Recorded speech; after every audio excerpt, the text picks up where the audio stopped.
Good morning, everyone. My name is Joaquin Esquivel, Chair of the State Water Board. Today is Tuesday, November 5th, and it is 9:30, and I would like to call this meeting to order. I'll begin by introducing our board members and staff. To my left is Vice Chair Doreen Diadamo. To her left is Board Member Sean McGuire, and to my right is Board Member Laurel Firestone. Assisting us today is Michael Lawfer, our Chief Counsel, Eileen Sobek, our Executive Director, Jonathan Bishop, our Chief Deputy Director, will be joining us, and we have Eric Oppenheimer, Chief Deputy Director. The Clerk of the Board is Janine Townsend, and assisting her today is Courtney Tyler. I'll begin by now move on to my emergency evacuation procedures. Please look around and identify the two exits closest to you. In the event of a fire alarm, we are required to gather up our valuables and evacuate the room immediately. We're to evacuate to Cesar Chavez Park, which is across the street. Please obey all traffic signals and be careful when crossing the street. I also want to let you know that this meeting is being webcast and recorded, so please speak into the microphone when you come up, and please do turn off any cell phones or noise-making devices. We'll begin today's meeting with a presentation of a Superior Accomplishment Award. I'd like to invite up Max Gomberg. So actually, we're the awardee declined to have a photo and things, so we're respecting her wishes. I will just use the opportunity of having a microphone in my hand to say that it's Kathy Favorite on my staff, and she's done phenomenal work across multiple divisions, really helping on a lot of our data work and everything from the EAR to conservation data to more. So it's a well-deserved award, and but we're going to respect her wishes and leave it at that. A very well-deserved award, and all the more happy to respect her wishes. And with that, we'll move on to our public forum, which any member of the public can speak before the board on a matter not pending before the board. And would like to call up Conrad Jarling regarding handbook for cross-connection control. Yes, hello. Good morning. Good morning. My name is Conrad Jarling, staff engineer at ASSC International. ASSC is a chapter of the IATMO Group, which is based in Ontario, California. We're aware of Assembly Bill 1671 from 2017 that states that the board shall adopt standards for backflow protection and cross-connection control by the end of this year. It suggests that the board do this by creating a policy handbook that public water systems can follow. I'm here to request that ASSC and IATMO be permitted to be participating in part of the process for creating that handbook, or any other means that the board deems necessary to comply with the Assembly Bill. It also requires at least 2 public hearings before it gets adopted, and so between today and the end of the year, it sounds like time is of the essence. Assembly Bill 1671 also requires that the board shall consult with state and local agencies and other persons having expertise in backflow protection. ASSC is the leader in creating cross-contamination and, ASSC is the leader in creating and promulgating ANSI-accredited standards for backflow prevention products and for those professionals that work on those products. Those standards have been adopted by the California Plumbing Code and nationally in the Uniform Plumbing Code and International Plumbing Codes.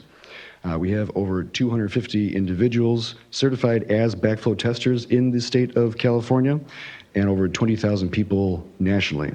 We have over 2,500 certified plumbing products that comply with our backflow standards, 800 of which are certified as passing a 1-year field test as required by Title 17. So we believe that we have the expertise to be a part of the conversation in developing this handbook. And so in that spirit, the board has copies attached to my testimony, a brief draft of what ASSC thinks would be a good start for the language of the handbook for California citizens and stakeholders. We feel it's better to amend and update instead of creating from scratch, so we offer this for the benefit of the process. We think that the handbook is a great idea in order to create statewide guidance for all jurisdictions. Again, that is why I'm here today, to be a part of that process. We've had several attempts of contact with board staff since May, including filing a Public Record Act request. Mark Bartson, the Technical Operations Section Chief, he was kind enough to reach out and let us know that if we haven't heard from board staff by the end of October, that we, reach out again. So I know we can appreciate that it's hard to coordinate these efforts given the existing demands. ASSC, we ourselves rely on public professional volunteers in order to drive this forward ourselves. So again, looking for a couple of things today. Excuse me, I have a little bit of a cold here. First, to have ASSC be included as a part of this process to developing the handbook and be classified as a testing expert or certifying body for testers and specialists. Second, to understand who is coordinating the effort to comply with AB 1671 and when the next meetings are. And finally, to receive a copy of the draft handbook and any minutes or materials that may be supporting that. We understand that there are upcoming workshops in Southern California, in the Bay Area, and here in Sacramento, as well as an upcoming informal comment period. Naturally, we want to be involved with any and all of those options. We're looking forward to assisting the board to keeping the process moving and giving complete stakeholder input for individuals for parties operating in California. Thank you, Mr. Chairman and the board.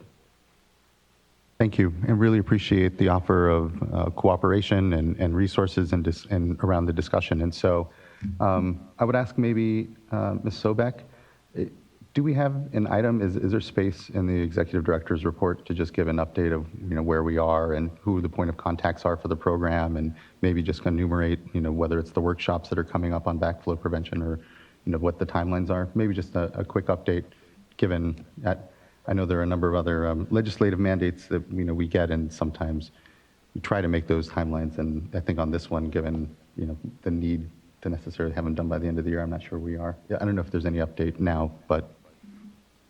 I don't have an update now, but we have an executive director's report that will be prepared in time for the next meeting, so we'll make sure to include an update in that.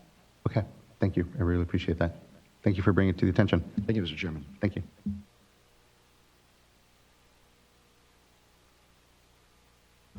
With that, we'll move on to board business and consideration of last meeting's minutes.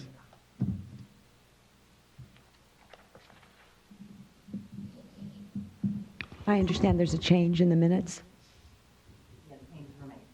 Oh, okay. I didn't realize they were already made because I was looking at the other copy. The previous version, but Okay.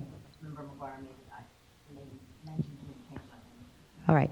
So with the updated version, move adoption of the minutes. And just to be clear, what that did was reflect that on the CV salts item, the initial motion had passed on a 3-1 vote. I'll second. All those in favor? Aye. Aye. I'll Carries? abstain. Okay. Carries. Meeting minutes are adopted. Thank you. With that, move on to our informational items. First up is our current hydrologic conditions.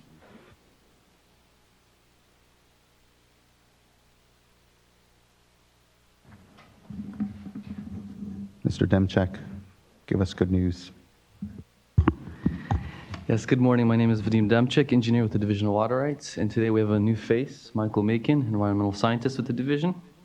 And we're here to provide an update on item number 2, the Bay Delta watershed.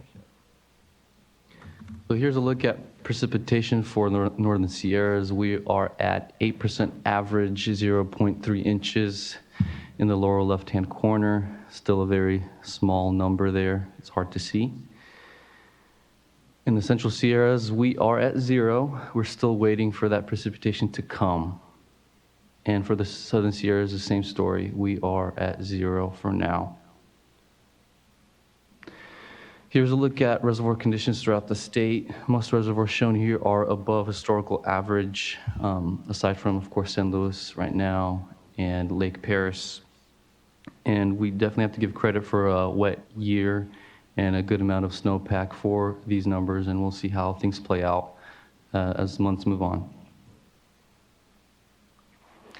Kachuma Reservoir is at 73% of capacity and 96% of average. Diamond Valley Lake, 93% of capacity, and San Luis at 46% of capacity and 88% of average.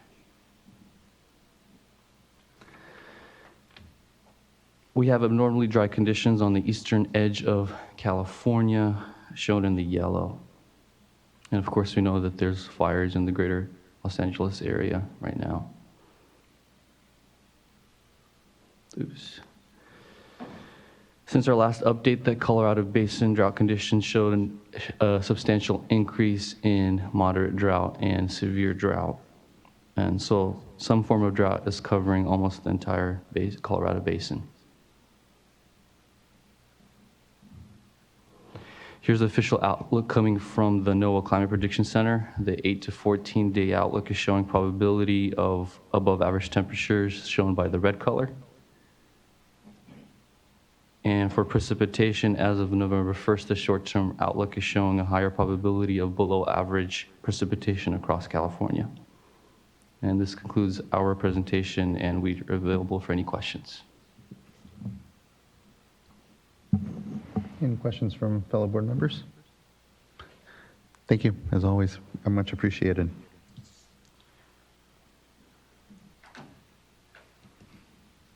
Next, we'll move on to item number 3, our update on urban water conservation.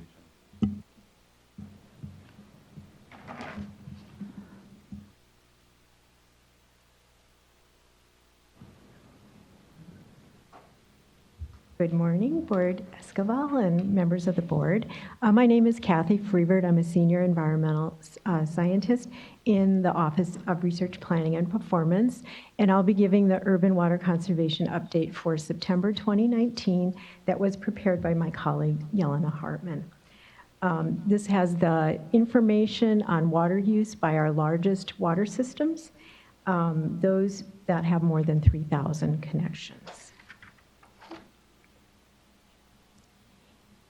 On this slide, you can see the statewide urban water production for the past couple of years. The orange line represents 2019, and you'll see the dotted orange line is our estimate that accounts for missing reports. So generally, we can see that the pattern this year follows closely with 2017, which also had a wet start. And you can see it also is similar to 2018, and the last 3 years or so have similar lines.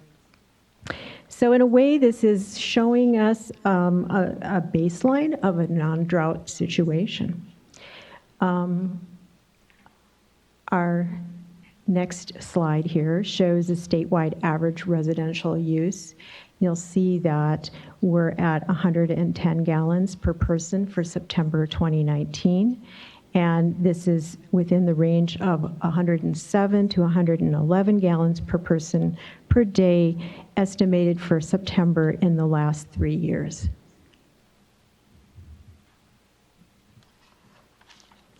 We have experienced a decline in reporting, although the majority of our urban water suppliers have continued to report on a voluntary basis. So out of 409 suppliers, 323 submitted reports for 2019, which is a 79% response rate. And as you know, in past months, I have commented that we would be developing a rulemaking for urban water supplier monthly reporting. And now I'm able to say that the documents that comprise the initial rulemaking package have been delivered to the Office of Administrative Law for publication on November 15th. Hooray. So when we had the passage of the water efficiency legislation, the state board staff met with various stakeholders through January and July of 2019 to consider changes to the monthly reporting process. So some key changes compared to the previous reporting is that the proposed reporting includes fewer questions. There are a few basic items that we are asking that are to be reported, and they're shown here on this slide. And then additional information would only be collected when water shortage response actions are needed.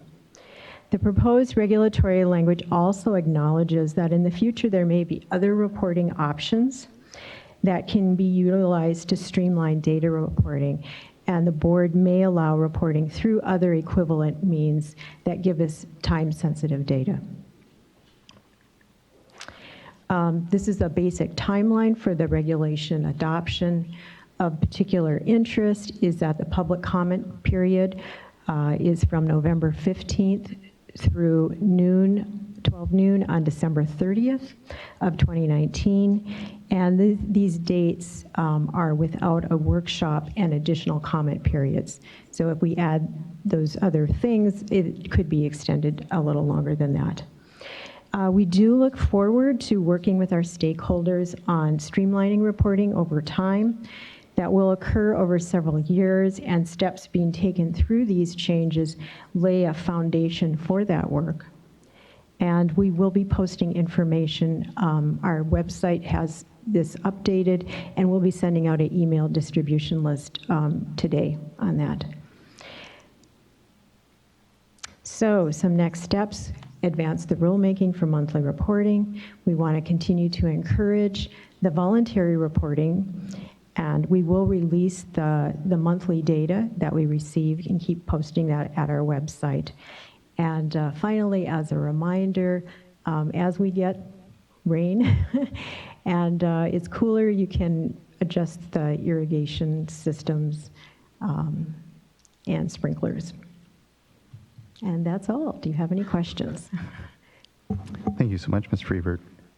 I just want to say thank you for the incredible work around the regulations. I know the streamlining as well, at least the foundational discussions to allow for additional, just hopefully resources first and foremost, but then also discussion around how best to get more out of the data that we're having reported by water districts and help it better inform our understanding of the management challenges that we have. So just want to thank you for, again, really doing an incredible job on the regulations ultimately. I know that there's been a lot of compliment from a number of water users as well that were involved in those discussions. So thank you. Okay, thank you.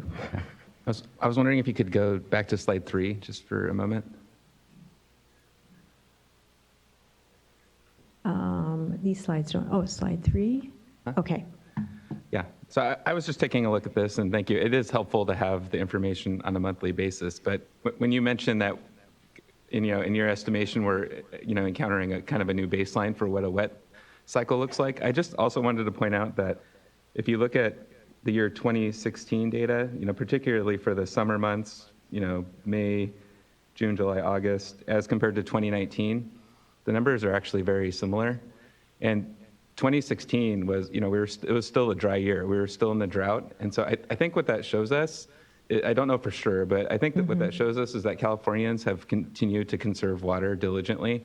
And that's really commendable, because one thing I was concerned about in coming out of this last drought is that we would see a significant rebound in terms of water use, and particularly outdoor water use. And I just don't think we've seen that as much as perhaps we could have in different times. So I just wanted to highlight that. I think it may be a baseline for a wetter cycle, but it may also be a baseline for a drier cycle when you look at these 2 years. Thanks. Yeah, and I did, maybe I misspoke, but I was referring to the last 3 years when I talked about that. So yeah, good point. Okay, thank you. Thanks again. Really appreciate it.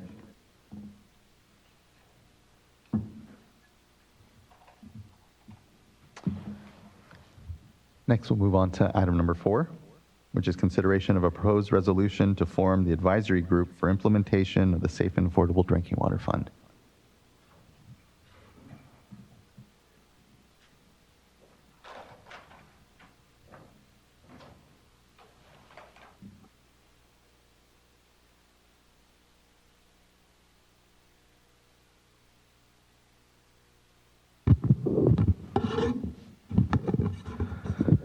Good morning, Chair Esquivel. Max Gomberg from the office that does neither research, planning, nor performance.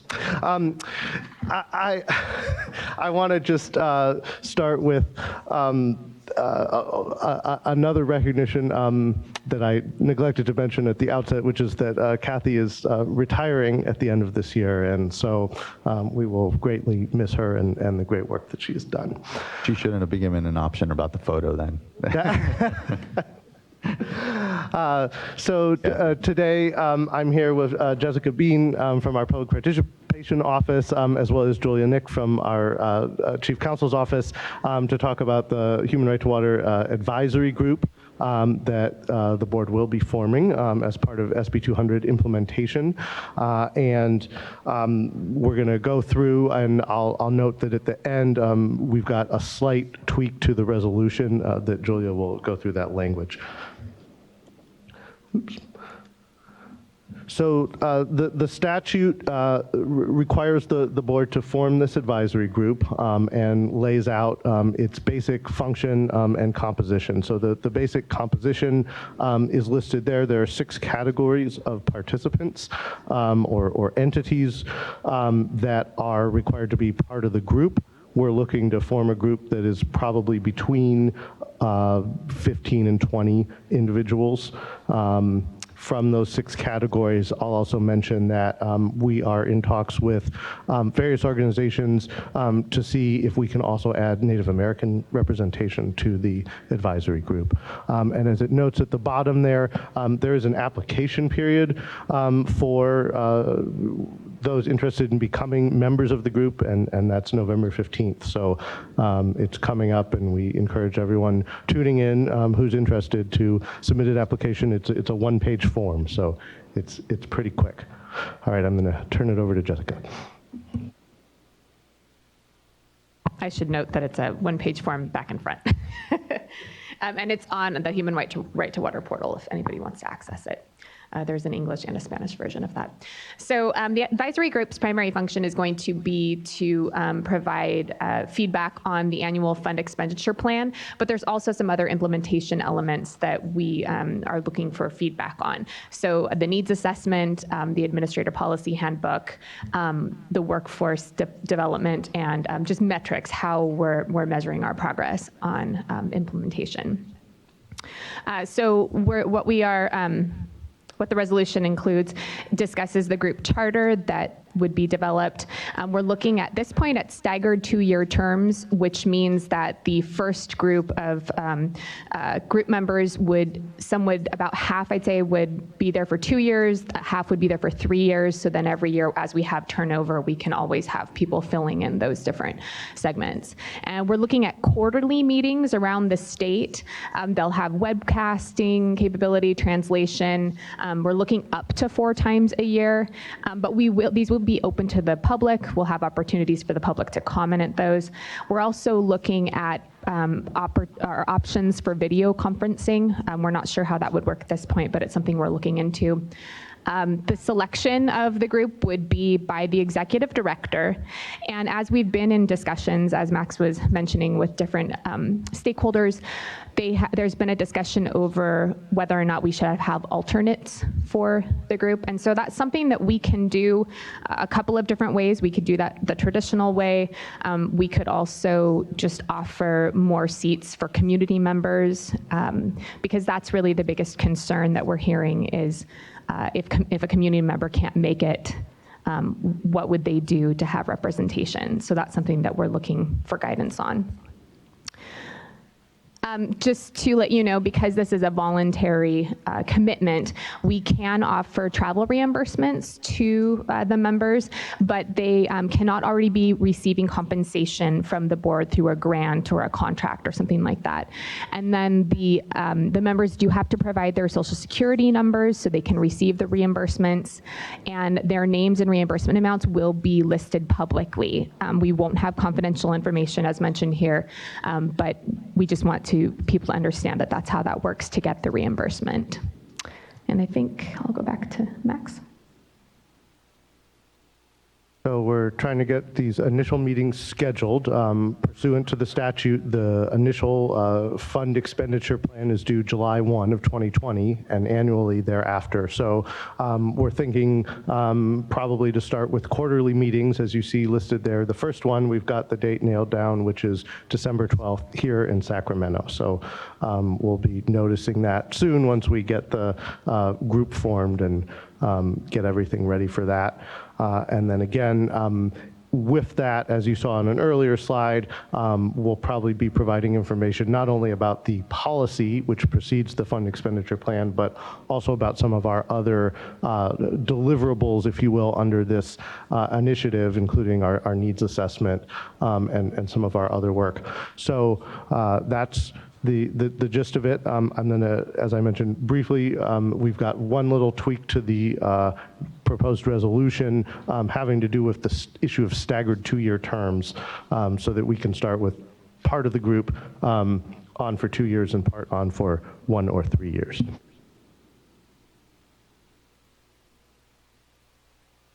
So the change will be to the whereas number 7 to read, the advisory group will meet in accordance with a charter which shall be created by the executive director or her designee.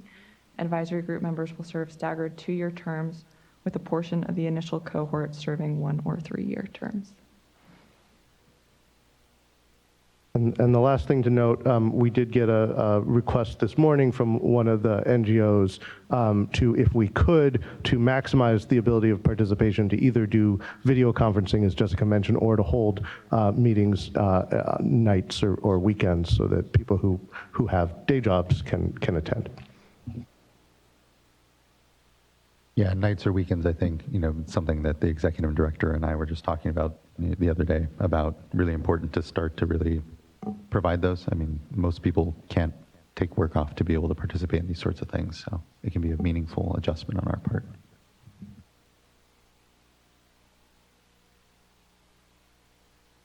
Questions? Yeah, any thoughts or questions from board members before I go to the speaker cards? We only have 2, so there's not. Oh, I just want to offer, you asked perhaps for input on the alternates and how that would work. And so I certainly mindful of having additional representation from the public. That makes sense. But it also makes sense to me to have alternates from the other group representatives. I just think, knowing busy schedules, knowing that actually you haven't even formed the advisory group yet, and yet the first meeting has been selected, might be a challenge for some folks if they're not available on that date, for example. So I just think that'll be very helpful to have going forward, to have a backup for all representatives on the committee.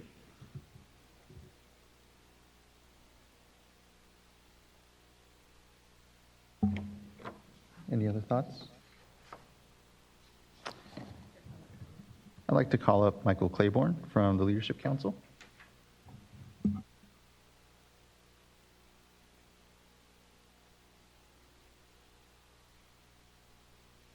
Morning. Michael Claiborne with Leadership Council. I'd like to start by briefly thanking staff for reaching out and having a discussion with us yesterday about the advisory committee. Answered a lot of questions, and we really appreciate the outreach. And we additionally look forward to participating in the advisory group, either as a member of the group or as public during public participation. And even more so, we look forward to seeing drinking water solutions getting out to impacted communities. We also expect to support the nomination of 1 or more community residents for the advisory committee, and we greatly appreciate efforts to make the meetings as accessible as possible. Specifically, we appreciate some of the things that were already discussed, translation and translated materials. We're told will be provided. The meetings throughout the state will be pretty key to making things accessible. And then the availability of travel reimbursement is going to be really important to making sure people can participate. And then a few additional suggestions to making the meetings even more accessible, some of which were already discussed this morning. One was the idea of participation through video conferencing at remote locations. To the extent that can be worked out, that could be really helpful. And then provide, to the extent possible, travel reimbursement regardless of immigration status. I know there's probably some restrictions there, but if there's a workaround that's possible, we'd appreciate some thought there. And then the idea of meetings on Fridays or weekends or nights, I think is also a good idea. Thanks again to staff, and we look forward to participating. And if there are any questions, I'd be happy to answer. Thanks. Thank you, Mr. Claiborne. Quick question to Ms. Bean. When it comes to our contract for translation services largely. Where are we in that process? I mean, we'll be utilizing that for, I imagine, a lot of the work that, we'll be needing for the advisory committees or otherwise when it comes to safe and affordable. So just want to make sure I'm tracking and know where we are.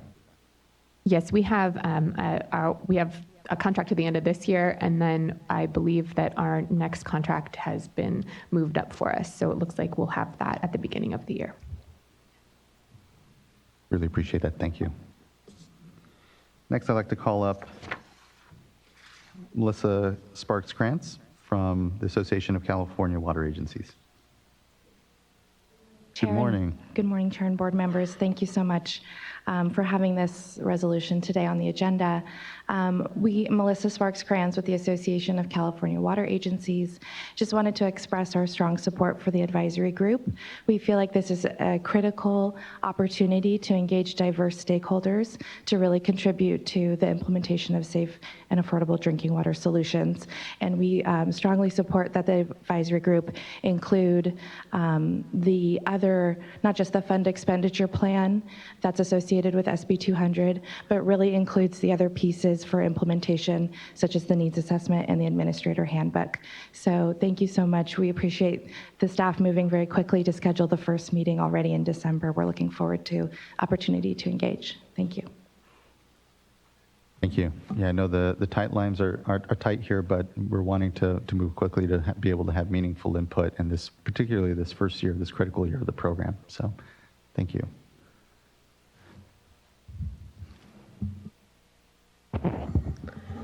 So yeah, thank you to staff, and I think we all want to make sure that there's a real opportunity for many partners to come help make sure that this whole program successful. And I know that is part of why we wanted to be clear in the resolution that it is not just the fund expenditure plan, that we need partnership and engagement throughout our program to ensure it's successful.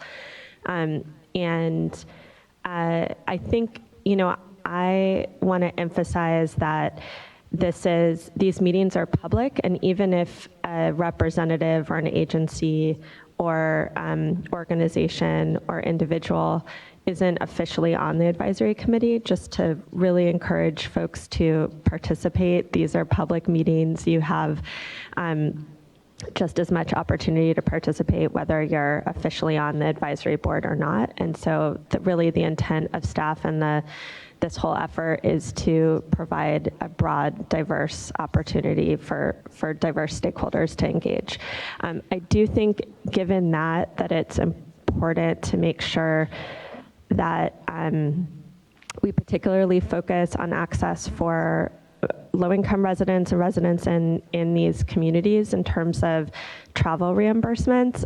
I think that is the major difference between if you're on the advisory board or if you're not, is whether you're eligible for those travel reimbursements. And given that, I think it would be helpful to make sure that there's a few more seats and alternates. Personally, I think it'd be great just to have more seats for clarity purpose in terms of for community members, because I think that makes it possible for them to afford travel costs. It's still a challenge to take off work or figure out how to address the timing issue. So I think we can work with folks on that and make sure that it's accessible. But I appreciate the real intentionality that the staff have worked through to try to make sure that this is accessible and inclusive. Thank you, board member. Any other points or discussion topic?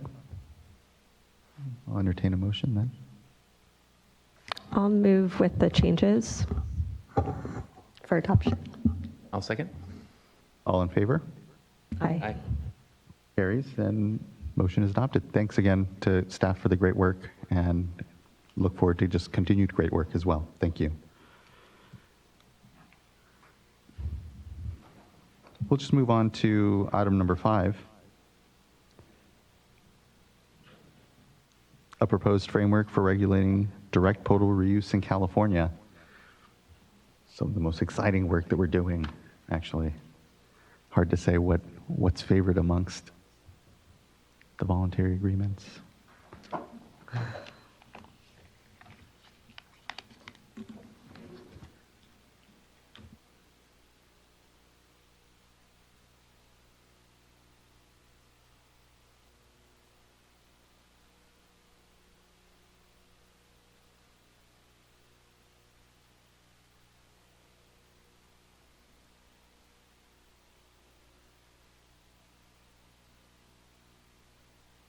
Good morning.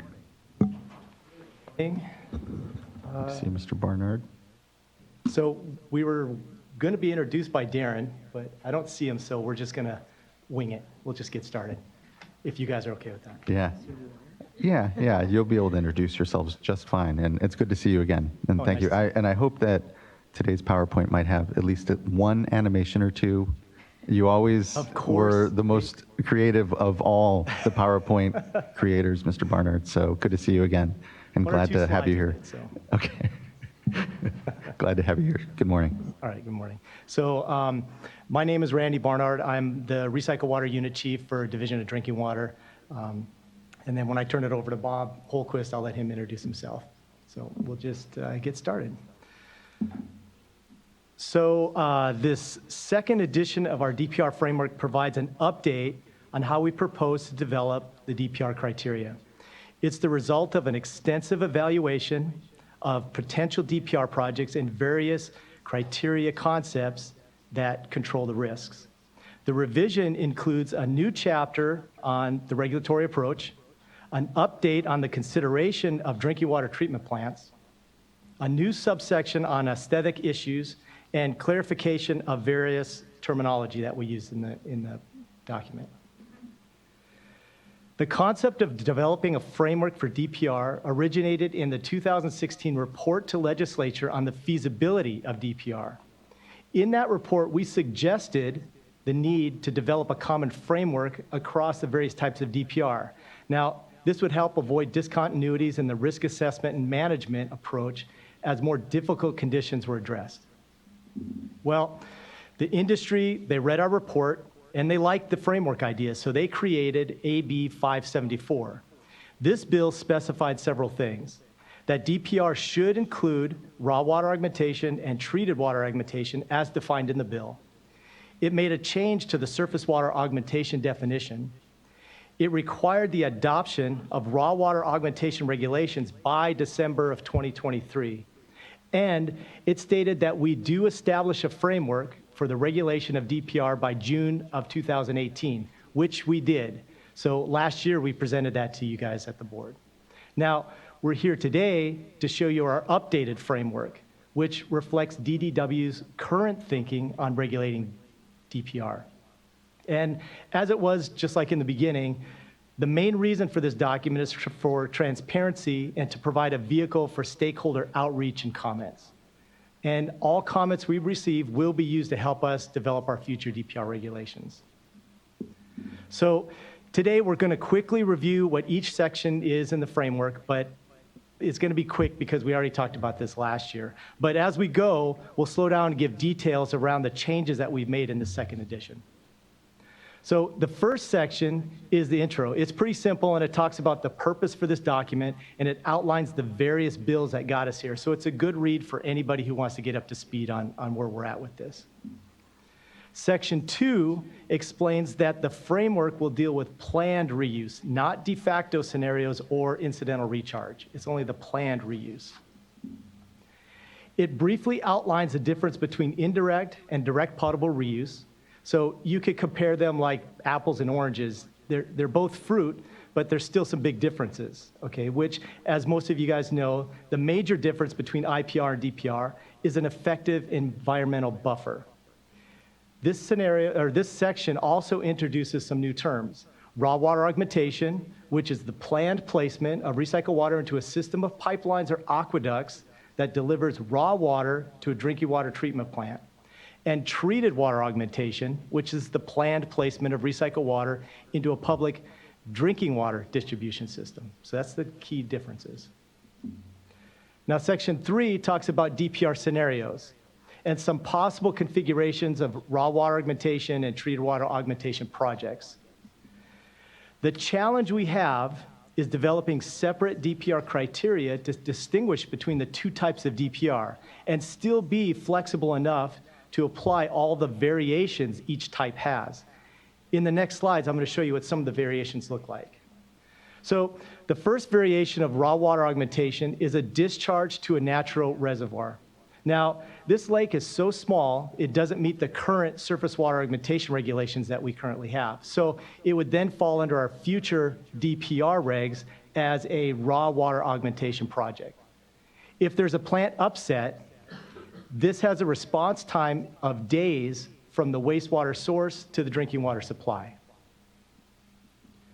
The next variation is that small lake is replaced by a tank or constructed impoundment. This scenario has a response time from source to supply of just hours. The third variation is a discharge into a pipeline that supplies the surface water treatment plant. The recycled water is mixed with the lake's raw water in the conveyance to the drinking water treatment plant. And here, the response time is only hours to minutes in some cases. Then we get rid of the independent surface water treatment plant and the lake altogether. This is called treated water augmentation. It could include its own set of variations, like where the recycled water is conveyed to a water treatment plant other than surface water treatment plants, such as a chlorination station or some kind of treatment like that. But the most common form would be flange-to-flange DPR, and that's what's shown here in this picture. These types of DPR projects have a response time on the order of minutes. So that's why it's really important that we get these regs right. Then we move to section 4, which talks about DPR and the environmental buffer. Okay, really the lack of an environmental buffer.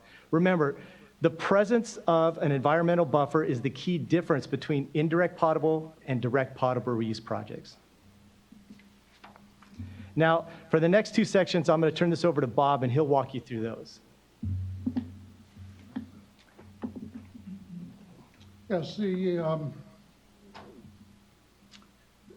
main difference between raw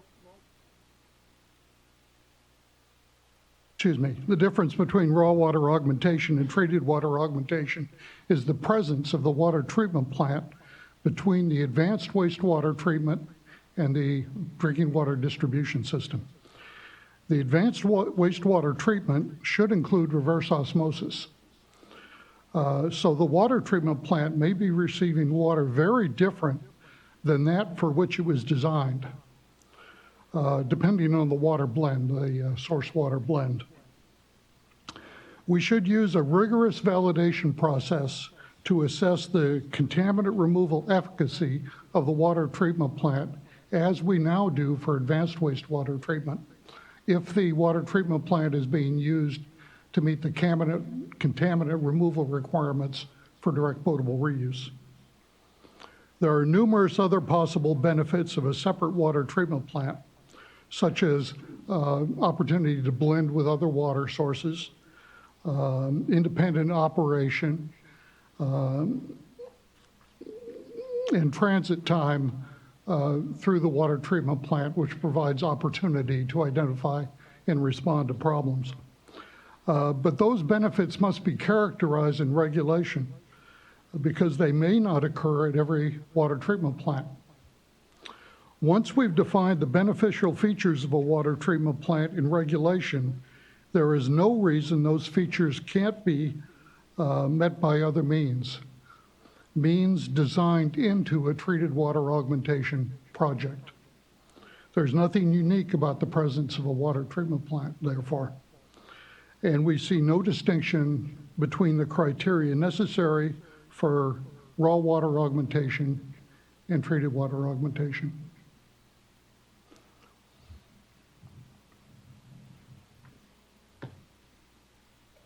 So, yeah. Oh, go ahead. No, go ahead. All right, so I'll just flick through some of the slides here. So this is what Bob was talking about with the risk assessment, the risk management. He got into the regulatory approach, talked about the assessment that we've done on the surface water treatment plant, that we don't see that there's there's anything particularly important about the treatment plant in the whole process over scheme. And then we decided, based on all the things that we've learned so far, that the single regulatory approach is the one that we're going to proceed with. And that's what the framework is updated with. So with that, we're going to move now into section 7, which gives us a list of the general topics that we're thinking will need to be included in direct potable reuse regulations. Now, like I talked about in the beginning, we're hoping for stakeholder feedback if we missed anything important to be included in this framework, or if we've included something that's not really needed for DPR. So we want their feedback. Now, listed here is just a sample of several interlocking topics discussed in this section. I won't go into detail because, like I said, we talked about this at the last board meeting last year, and not a whole lot has changed in this section. But I do want to mention that the cross-connection control section and the source water issues associated with that.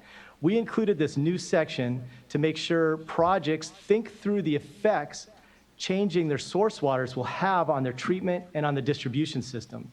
We want to avoid similar issues that have happened across the country when they've changed their source water.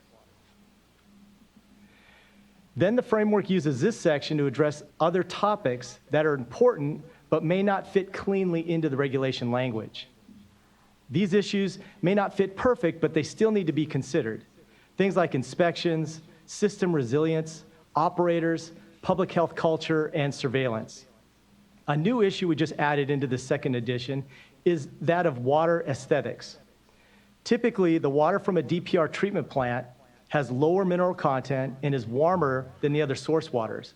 Now, because public perception and confidence can be impacted by aesthetic concerns, it's important that projects know about this and they address the concerns as they're developing their projects.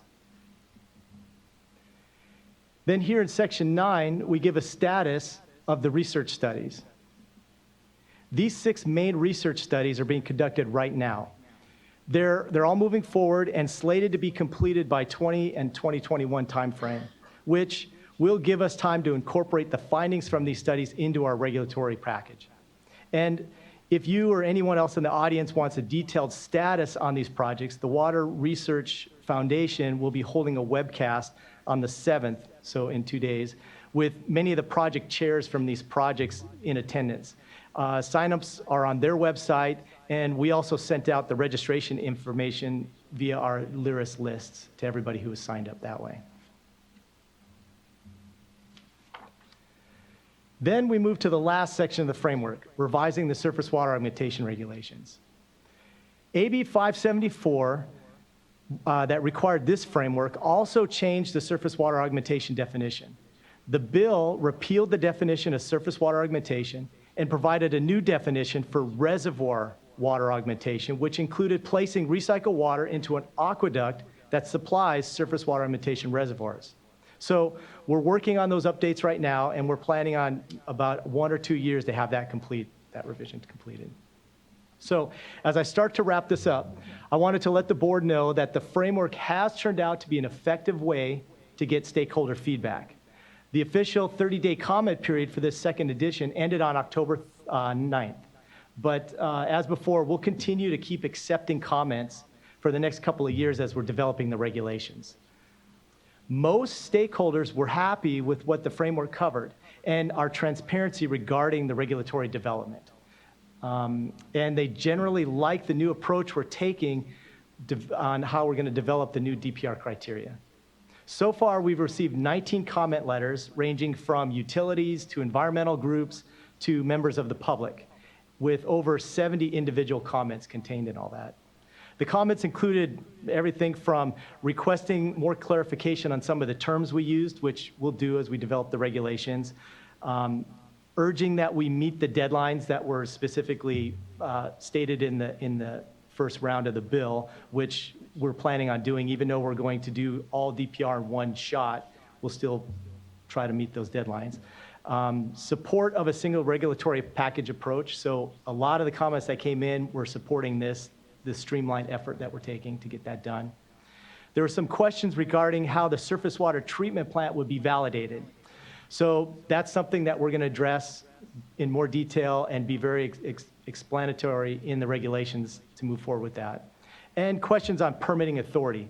So we're taking those, and we're looking into that with the regional boards on how we're going to be able to coordinate. So it's helpful to get this feedback early in this process. We've seen that. And we haven't attempted to address all the questions at this stage, but we will consider all the comments as we move forward in the next steps, which is development of the overall DPR regulations. So what are the next steps from here? Well, we're going to continue to monitor the ongoing research. We'll continue collecting, reviewing, and assessing all the stakeholder comments during the regulatory development process, not just during our collection time, but during the whole process, we'll be looking at their comments. We'll start drafting the combined DPR regulations, and we're going to convene an expert panel to review the proposed criteria to ensure that they are protective of public health. And because so many of us are visual, here's what this looks like in a timeline. So basically, this year, we're going to start the expert panel process, getting the expert panel set up. In 2021, the DPR research should be done, and the expert panel should be in place.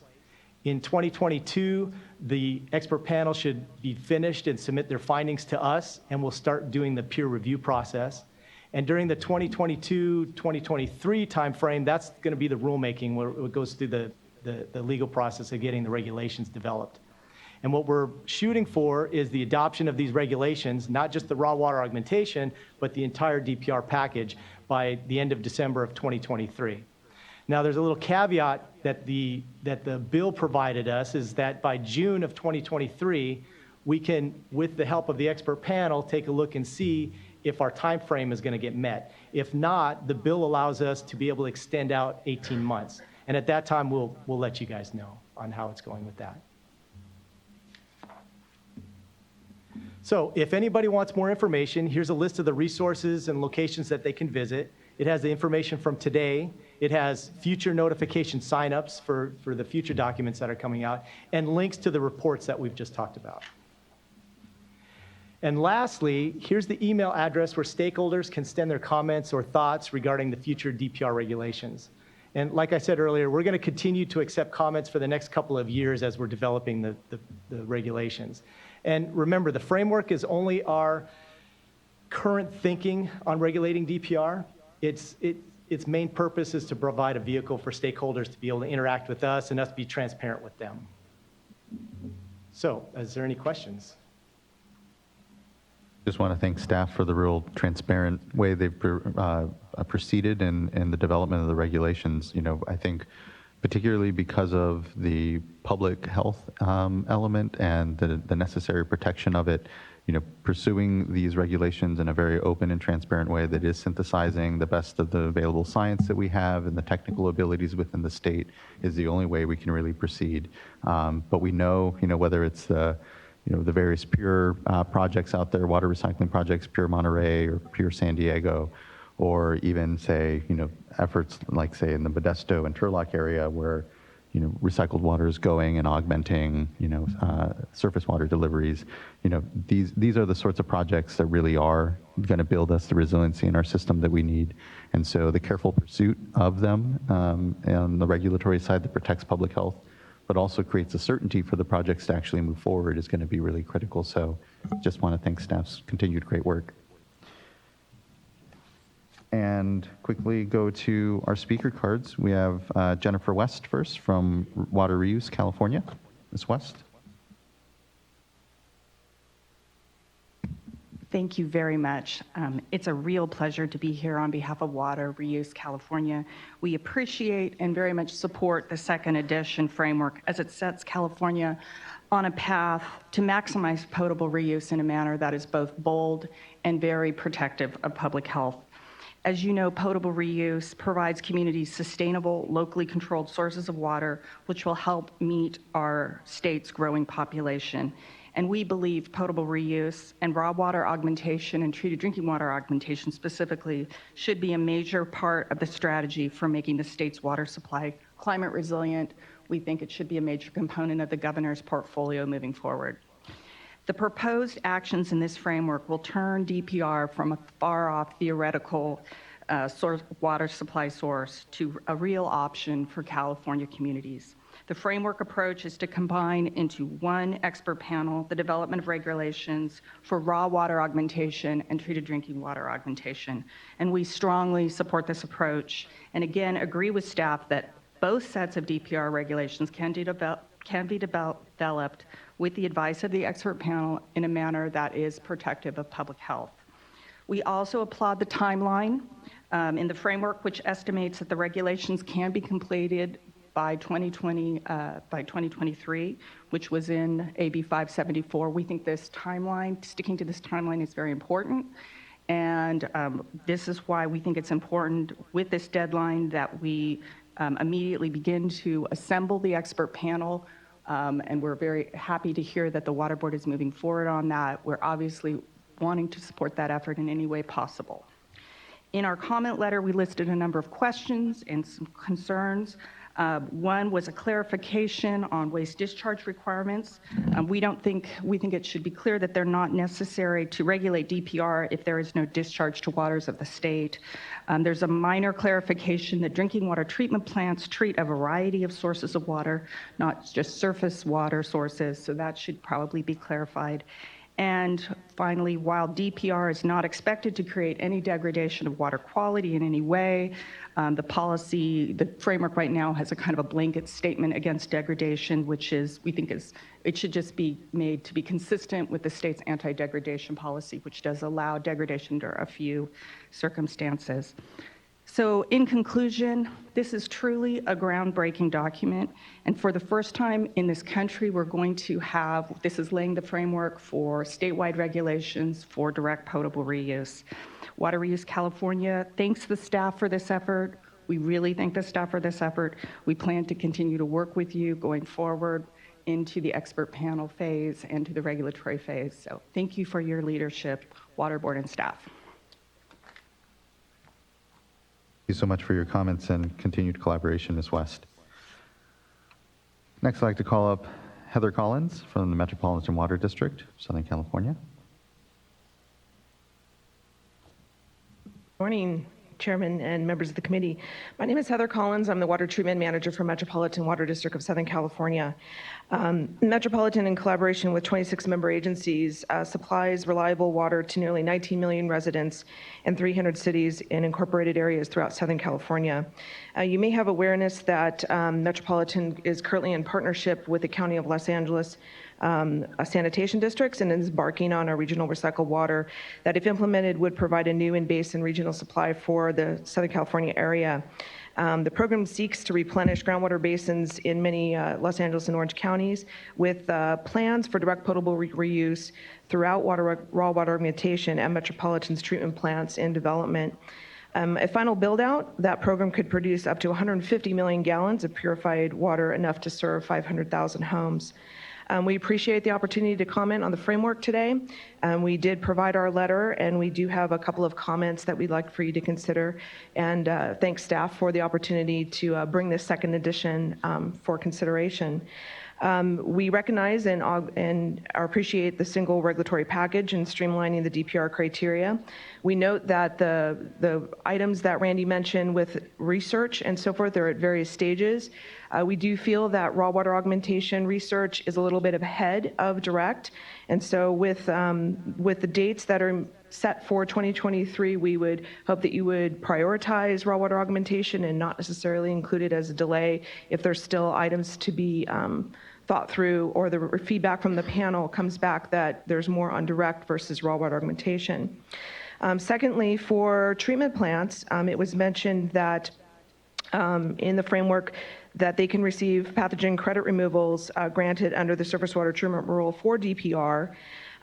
We know that treatment plants right now under the surface water treatment regulations and EPA compendium are designed to treat natural surface water and not RO permeate, and that treatment studies are needed to validate the pathogen log reductions for potable reuse. And while we appreciate that, I think it should be recognized that with our long compliance history with stringent microbial reductions and monitoring requirements, treating a variety of surface water conditions and source water conditions over decades, that we take this into account, and it would potentially save large water systems and surface water treatment plants hundreds of thousands of dollars rather than to revalidate those studies that were accepted and under the crypto Giardia virus removals granted to it originally under EPA rules.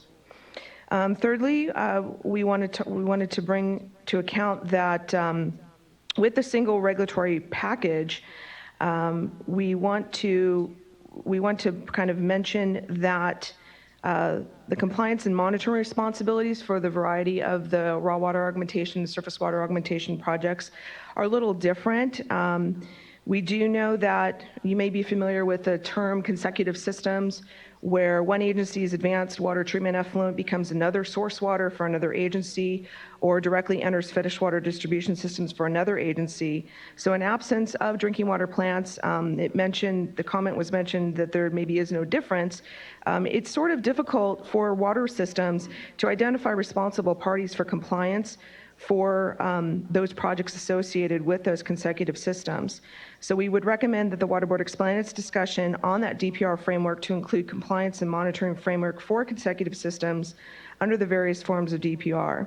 That discussion would greatly help the reuse community understand the regulatory compliance considerations for DPR projects. Fourth and lastly, the revised framework includes a discussion on permitting authority for DPR projects, including how the authority may would vary from different, from under IPR projects. Specifically, the water boards indicate that waste discharge requirements may not apply to DPR projects in some cases. It would be beneficial to understand and expand that discussion with clear examples where waste discharge requirements would and would not be applicable for a DPR project. Further explanations should be provided on whether DPR projects would be permitted by the Division of Drinking Water or the regional boards. That is currently the permitting authority for IPR projects. This would help ensure consistent interpretation and implementation throughout the projects in California. And it would also be beneficial to have robust discussions of the regulatory authority for enhanced source water control for DPR projects. So in closing, we want to thank you for the opportunity to comment on the framework. We believe our comments will help strengthen the framework and expand potable reuse development in California. And we look forward to working with you and all the partners, and thank staff for their opportunity and time for the considered second edition of the framework. Thank you. Thank you very much. Thank you for your comments. Next, I'd like to call up Grace David from the Los Angeles Department of Water and Power, and who will be followed lastly by Melissa Sparks-Krantz from the Association of California Water Agencies. Good morning, Chair Esquivel, board members, Mr. Holquist, and Mr. Barnard. My name is Grace David with the Los Angeles Department of Water and Power. LADWP would like to thank the State Water Resources Control Board for the opportunity to comment on the proposed direct potable reuse framework second edition. Echoing our water industry partners, LADWP is pleased with the robust revisions to the framework. We strongly support the direction toward a single uniform criteria package to regulate the full spectrum of potential direct potable reuse systems, of which the City of Los Angeles is currently developing multiple scenarios. LADWP recommends consideration of surface water, groundwater, and the full range of source waters for raw water augmentation. We also recommend consideration of not only surface water treatment, but also groundwater treatment facilities and other source water when qualifying drinking water treatment plants in the direct potable reuse treatment train to meet required log reductions. Robust, comprehensive direct potable reuse regulations are essential to meeting our mayor's recently announced goal to recycle 100% of our city's available treated wastewater for beneficial reuse. The city's flagship plant is the Hyperion Water Reclamation Plant, with up to 200,000 acre-feet per year of effluent available to be reused. There is an opportunity for this water to augment our raw water supply by pumping purified recycled water to our LA Aqueduct filtration plant or ahead of our groundwater treatment facilities. This program is a tangible pathway to implement raw water augmentation and will potentially meet up to a third of the city's water demand. In addition, LADWP is excited that the revised framework also covers the treated drinking water augmentation piece, because we are currently developing a concept to build a DPR facility in our Metro water recycling system that could potentially be the state's first treated drinking water augmentation project. We thank you for enhancing the DPR framework while remaining within the existing timeline. LADWP looks forward to working with the State Water Board on the regulatory framework for DPR. Direct potable reuse will enable the state to develop a resilient, sustainable, and reliable water supply portfolio. Thank you. Thank you very much. Ms. Sparks-Grants. Thank you. Melissa Sparks-Crans with Aqua. Just wanted to express our appreciation for the opportunity for a transparent public comment on this second framework. We strongly support the second edition framework, and in particular, the addition of the regulatory approach chapter. It's previously been mentioned, but the benefits, recognizing the benefits of the single regulatory package for DPR. And we had a few minor clarifications. We appreciate that staff have recognized those will be further clarified in the regulations. And we just like to echo the comments of our sister association, California Water Reuse, and the overall goal that reused water is a part of our future for California water resilience. So thank you. Yeah, I think we're very interested in doing our part, given the tremendous amount of leadership on the local level, whether we're talking about the mayor of Los Angeles or even in San Diego, and again, communities throughout the state who are really thinking in an incredibly innovative way about their water systems, about these systems that we've had these generational investments in, and we're needing to make these generational reinvestments. And these are the sorts of these are the projects, these are the sorts of projects that I think are really going to get us where we need to. And so we're here to do our part, and we appreciate, again, just the collaboration and the open and incredible discussion that we've been able to have to synthesize and keep pretty tight timelines.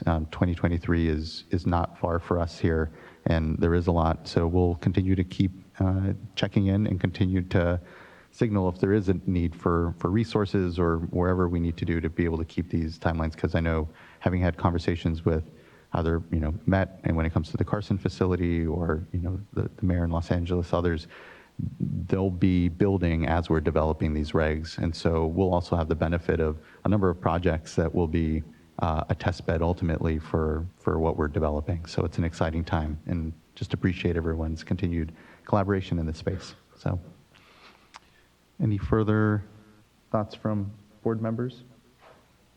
Then thank you. Really appreciate the informational item.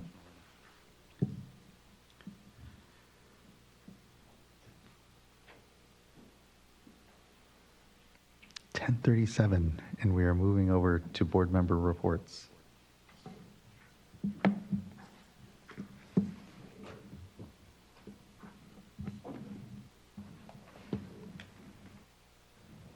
Give us a moment as we all review our calendars. I can start if folks want more time. So I was able to go on a tour of rice fields and rice mills. That was fascinating and really eye-opening, both on the sort of food processing side and the way that there's been multiple benefits built in over the years into rice farming, and just really learned a ton from that. And it's fun to see what's so close to the city here in Sacramento. I went to, and I know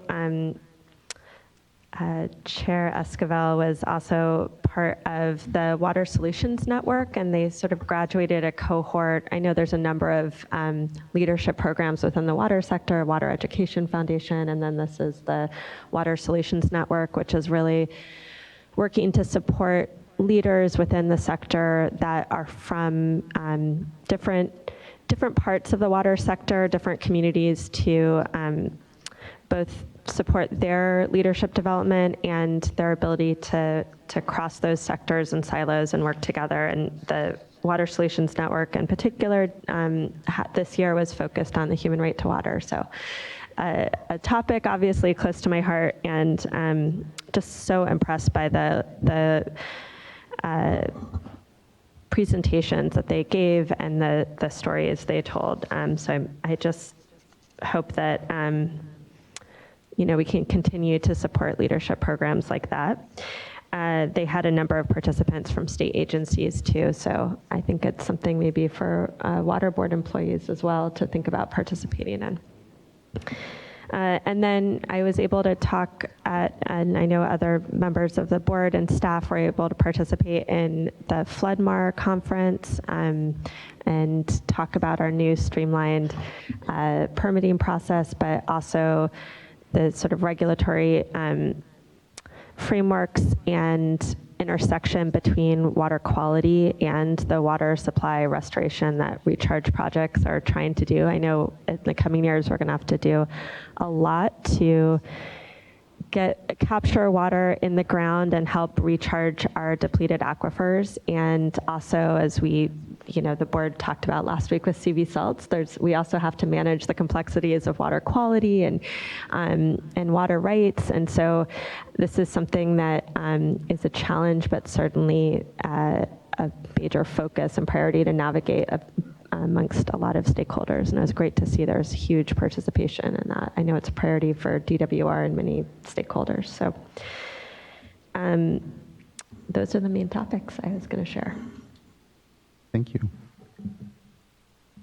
Any other board member reports?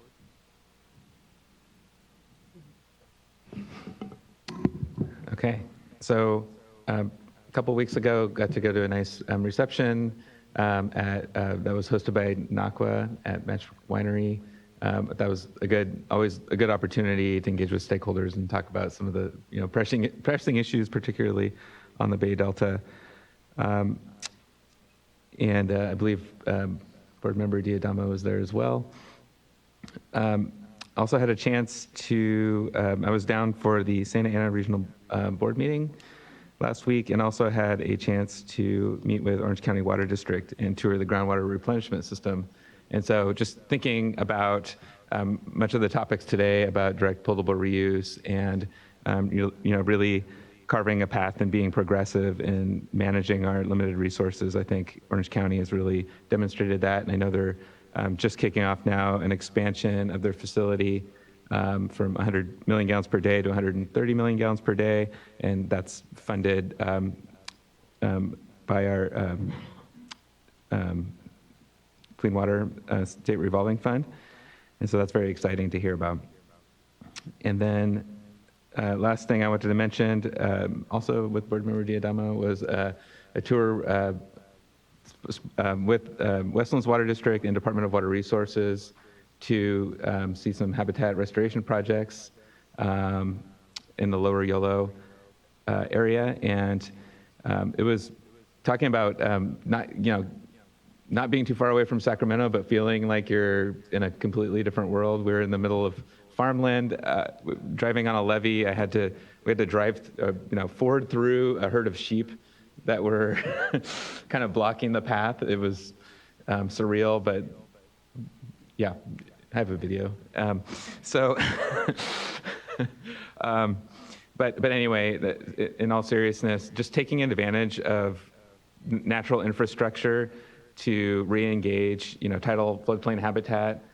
This project in particular is to benefit Delta Smelt, and predominantly for food production, but I think there was something like 1,500 acres. I don't remember the exact number. 2,200 acres, sorry, of a new habitat that will be engaged tidally for a minimal amount of earthwork, and it's just a really great opportunity. There's so many of those, I think, out there, and a lot of them have been already identified, but we need to continue to make those types of investments in providing better habitat for fisheries that have lost so much. And so it's really exciting to see. I think that the project hasn't actually started construction yet, but it will be next year. So I'll look forward to going back and seeing hopefully a success story there. Yeah, that was a great experience, and I've got some materials that I can just pass along to you. I'd encourage, if you have some time, because it is so close. And the exciting thing about this project, it's just in a great spot. It is very close to Liberty Island. and just right on the edge there in the Delta. And so minimal infrastructure is needed in order to connect this formerly farmland to tidal marsh. Just because of the elevation. So it just looks like sort of a dream spot. This project is provided for mitigation under the biological opinions, the old biological opinions, and also is included under Eco Restore. So the 2,200 acres is part of the 8,000 acres that the department is required to do. So good to see a partnership also between Westlands Water District and the Department of Water Resources. Ms. Sobek was out there with us, so it was just nice to spend the afternoon with you all, or the morning. It was the morning. And then also I was over in Zamora for NACWA's annual event. I'd encourage you to go at some point. It's an annual event. It's a lot of fun. It's sort of winery. And the thing I love about this event is, of course, Bryce Lundberg and his ukulele. He always has entertainment for the crowd. But a lot of NGOs go. It's not just water users. And you know, it's the group of folks that are really interested in seeing something happen along the lines of voluntary agreements, whether it's through Bay Delta or other partnership opportunities. And so I hung out until the end and was there for an interesting conversation, just watching and listening to the conversation between some of the NGOs and water users. So just a nice opportunity for informal discussion. Let's see here, I spoke at the California Bar Association's Agribusiness Committee meeting in mid-October on the 18th, and just provided an update on a number of ag-related issues, Bay Delta, CV salts, irrigated lands, and kind of let them know what we've been doing on issues unrelated to agriculture as far as our improved stakeholder process and you know, additional opportunities for stakeholders to engage. So it was a good opportunity to fill them in on what we've been doing lately. I followed the CEQA scoping meeting that staff conducted on the 22nd for the expedited permitting for restoration projects. And there weren't any comments, which was quite interesting. So I hope that's a good sign because I'm excited about that permit. This is the permit that Sustainable Conservation suggested that we work on, and just really want to thank staff for moving quickly. I think we just heard about this, or I just heard about this like about a year ago. So it's, you know, compliments to you all for moving it through quickly. WQCC, it was a meeting that, you know, I know we all hopped in on, and I think it was a successful meeting. We've been hearing a good response. Yesterday in the chair's call, there were, you know, maybe some suggestions for improvements, but overall, very positive response.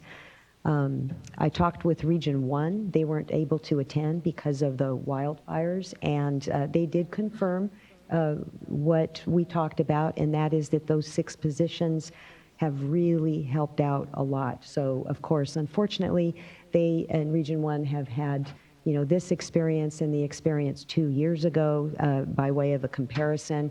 And Matt St. John and Chair Valerie Quintero were just very appreciative of all of that extra coordinating that's been going on. And then the last thing I wanted to mention is that I did attend about a month ago Region 1's board meeting, and nothing in particular to report there except that afterwards I had a good discussion with Region 1 staff and the Russian River Watershed Association. And this is the group that's asking us for, through our fee structure, to consider watershed plans and an incentive. And so we had a really good discussion about that fee structure and other incentive opportunities. And of course, I used it as an opportunity to talk about the program that I've been pushing for, and that is a grant program, a water quality incentive grant program to provide for incentive funding for either beyond compliance or early compliance. And they were interested in working with us on that. So it was a really good discussion, and I expect I'll be spending more time with them and Region 1 on that. Great, thank you. Quickly, on October 23rd, the Metropolitan Water District's member agency legislative committee had a meeting, and they invited me to participate, which I did by telephone. I wasn't able to make it down for the day because of work here, but it was a really good discussion. Was able to just kind of give a broad brush download, obviously, of all the things before the board, whether it's the water quality control plan or recent wetlands policy update, our work on continued work as we try to address PFAS and the Safe and Affordable Fund. It was all of it, and they wanted to hear about the resiliency portfolio as well, which was the sort of foundation, I think, of a lot of the remarks generally. So that was a good engagement, and it was good to be able to chat with folks. Devin, Devin's last name is escaping me, but from Metropolitan Water District, and he covered their plans around the Carson plant, and further how, in discussion with the mayor of Los Angeles particularly, how Hyperion is going to be utilized, and LADWP and MET, really just plumbing the entire basin differently when it comes to trying to recycle, as the mayor has said, all of their wastewater. So it was a good discussion there. As Board Member Firestone mentioned, on the 24th, participated in the Water Solutions Network's cohort celebration. It was a really great and invigorating event. And I think Board Member Firestone remarked, how really incredible it is that the conversations that were going on in that room, and that the cohort itself self-selected the human right to water as the issue that they wanted to speak or work on and have their projects based on, speaks to just the incredible movement that we've seen over these last years on these discussions and the leadership throughout the state that's enabled that. I want to thank everybody for participating in WQCC. I think for the regional board members, what we continue to hear is how incredibly valuable it is to have the board members there, sitting there for a couple of days, listening to the panels, discussing with them, being able to allow them to feel really connected. This is a yearly event that is part of the water code. And so I think, we continue to see that it really does yield benefit. 2 years ago, 3 years ago, and 2 years ago as well, though, there was, items on emergency response, and from that was additional staff work. So that was directed, the regions really needing to, realizing we needed additional resources. I will say that John Elkins was fantastic at WQCC as well, and being able to communicate the work that he's been able to do, not with 6 full positions yet. He only hired 1 additional person before this, current emergency season sort of hit. So even with just those, minimal resources there, but really continued discussion with the regions around what to do in emergency response has meant a very different response. And we heard that from Valerie as well when she echoed that on the chair's call. And so, I just want to thank again all the regional board members for traveling, for being down here, and for everyone's time and engagement. On the 30th, I didn't participate in this. It was the Water Education Foundation's Delta Watershed panel, but I did want to give acknowledgement, and Mr. Oppenheimer, our chief deputy, participated in my stead and was actually the better, I think, person for it, given his real intimate knowledge and working day-to-day relationship around discussion on the voluntary agreements. The administration continues to work on them. They're obviously a critical focus of Secretary Blumenfeld and Secretary Crowfoot, and we all, are thankful that staff is there to be able to lend their expertise, which is deep and well respected in this entire discussion. Lastly, I would just note that yesterday was the Delta Plan Interagency Implementation Committee meeting, which is a cross meeting of all the state and federal and local agencies and even electeds in the case of some of the agencies there around implementation of the Delta Plan. And it was a good gathering. It was a good opportunity for us on the federal and state level to reinforce the real critical relationship that we have in the management of the Delta, how we have to continue to remain at least just clear-eyed on what it is we're pursuing. And although there are complications, obviously, at times, given The politics around the Delta certainly, or various proposals, we're there to continue to have clarity, hopefully, and a continued space for collaboration, which can sometimes, candidly be hard, can be made difficult. But it was a really good meeting and really appreciated the leadership of the Madam Chairwoman from the Delta Stewardship Council on that. And with that, that's all I have on my board member report. So at this point, what I'll say is let's take a 20-minute break, and we'll reconvene in room 230 to have a priorities discussion at that time.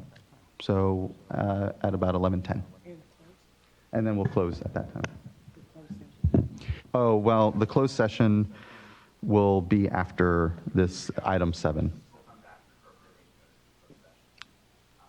Your microphone's not on, I think. I'm sorry. Yes, at the end of the open session on item number 7, we will come back in, make an appropriate announcement in here, and begin the closed session. And unfortunately, I have to ask anyone that's in the room with us to leave at that point. Okay, thank you.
you.